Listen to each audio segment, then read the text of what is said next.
Assalamualaikum warahmatullahi wabarakatuh.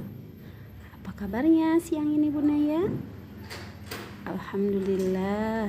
Insya Allah Bunda ya selalu sehat dan selalu tetap semangat ya. Nah Bunda ya, sebelum kita belajar, kita awali dulu dengan doa belajar. Bismillahirrahmanirrahim. Rabbi zidni ilma warzuqni fahma waj'alni minas sholihin. Bunda ya, materi kedua ini yaitu tentang syirah. Nah, silahkan Bunda ya perhatikan dan simak video kali ini yaitu tentang keteladanan Nabi Idris. Bunda ya siap simak baik-baik ya sama Umi dan abinya. Kisah Nabi Idris alaihi salam. Nabi Idris adalah keturunan keenam dari Nabi Adam alaihi salam yang lahir di Mesir. Setelah Nabi Adam wafat, umat manusia dipimpin oleh Nabi Syis. Namun, setelah Nabi Syis meninggal, umat manusia tidak mendapat bimbingan lagi sehingga akhlak mereka menjadi rusak. Banyak orang-orang yang berbuat kejahatan. Oleh karena itu, Allah mengutus Nabi Idris alaihi salam. Nama asli Nabi Idris sendiri adalah Hanuk.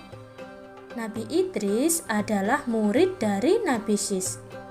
Beliau diberi nama Idris oleh gurunya karena sangat gemar menuntut ilmu, yaitu membaca dan menulis, serta memiliki rasa ingin tahu yang sangat besar.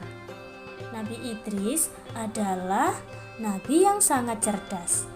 Nabi Idris adalah manusia pertama kali yang dapat menjinakkan kuda. Kuda yang pada awalnya adalah binatang liar, kini dapat dijadikan sebagai tunggangan dan dapat digunakan untuk mengangkut barang.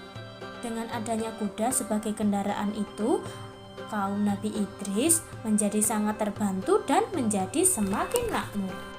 Nabi Idris sangat disegani dan menjadi panutan bagi kaumnya. Nabi Idris adalah orang yang sabar anak-anak, karena Nabi Idris tidak pernah putus asa dalam menghadapi tantangan dan juga rintangan.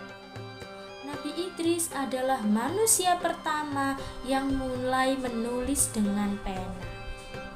Nabi Idris dianugerahi berbagai kepandaian oleh Allah, seperti ilmu alam semesta, ilmu tulis-menulis, berburu, dan juga berhitung. Nabi Idris juga adalah yang pertama kali menjahit baju, menjahit pakaian. Nabi Idris juga menguasai berbagai macam bahasa, sehingga Nabi Idris pandai berkomunikasi dengan orang lain. Nabi Idris juga pandai membangun rumah sederhana yang nyaman. Dengan penemuan-penemuan itu, kaum Nabi Idris menjadi makmur.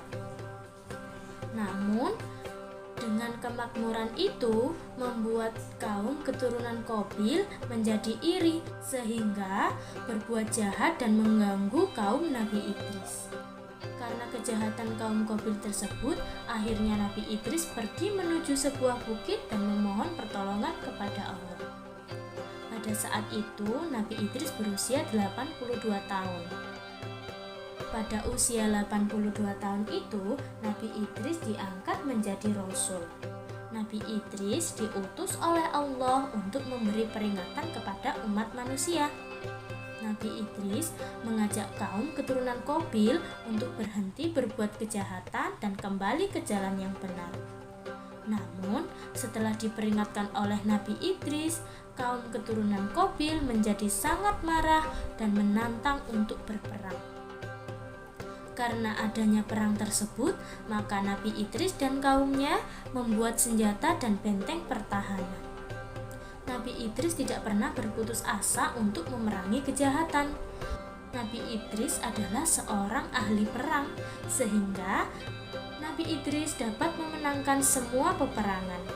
Setelah perang berakhir, jumlah orang-orang yang berbuat kejahatan malah semakin bertambah. Sehingga Allah memerintahkan agar kaum Nabi Idris untuk berhijrah ke tempat lain, berpindah ke tempat yang lebih baik daripada tempat sebelumnya. Nah, anak-anak, dari kisah Nabi Idris tadi kita dapat mempelajari dan meneladani banyak hal, seperti kita harus rajin belajar agar menjadi pandai seperti Nabi Idris. Yang kedua, kita juga harus gagah berani, kita harus berani melawan kejahatan. Lalu, kita juga tidak boleh pantang menyerah dan tidak mudah putus asa. Dan yang keempat, kita harus memiliki sikap sabar. Bunaya, itulah kisah dari keteladanan Nabi Idris alaihissalam. Bunaya boleh menyimak kembali videonya. Untuk tugasnya, Bunaya boleh menyebutkan apa saja keteladanan Nabi Idris alaihissalam. Sekian dari Ummah. Assalamualaikum warahmatullahi wabarakatuh.